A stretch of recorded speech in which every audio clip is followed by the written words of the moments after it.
ನಮಸ್ಕಾರ ಸ್ನೇಹಿತರೆ, welcome back to my channel. ದಯವಿಟ್ಟು ನನ್ನ ಚಾನಲ್ನ ಸಬ್ಸ್ಕ್ರೈಬ್ ಮಾಡಿ, ಇದರಿಂದ ನನಗೆ ಭಾಳ ಪ್ರೋತ್ಸಾಹ ಸಿಗುತ್ತೆ.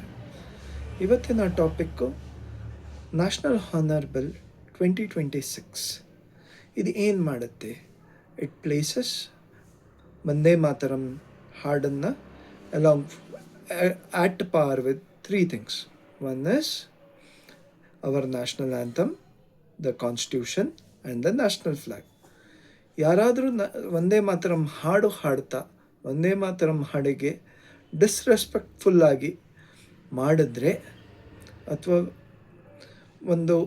ಯಾವುದಾದರೂ ಒಂದು ತರಹದ ಏನಾದರೂ ಅದಕ್ಕೆ ತೋರುವ ಗೌರವವನ್ನು ತೋರದೇ ಇದ್ದರೆ ನಿಮಗೆ 3 ವರ್ಷದ ಕಾರಾಗೃಹ ಶಿಕ್ಷೆ ಅಥವಾ ಫೈನ್ ಅಥವಾ ಎರಡನ್ನೂ ಕೊಡ್ಬೋದು. ಸೊ ಇದನ್ನು ನಮ್ಮ ರಾಜ್ಯಸಭೆಯಲ್ಲಿ ಮೊನ್ನೆ 29ಕ್ಕೆ ಪಾಸಾಗಿತ್ತು, ಮತ್ತು ಇವತ್ತು ಲೋಕಸಭೆಯಲ್ಲಿ ಪಾಸಾಗಿದೆ. ಇದು ನಮ್ಮ ಪ್ರೆಸಿಡೆಂಟಿನ ಸೈನ್ಗೆ ಕಾಯ್ತಾ ಇದೆ.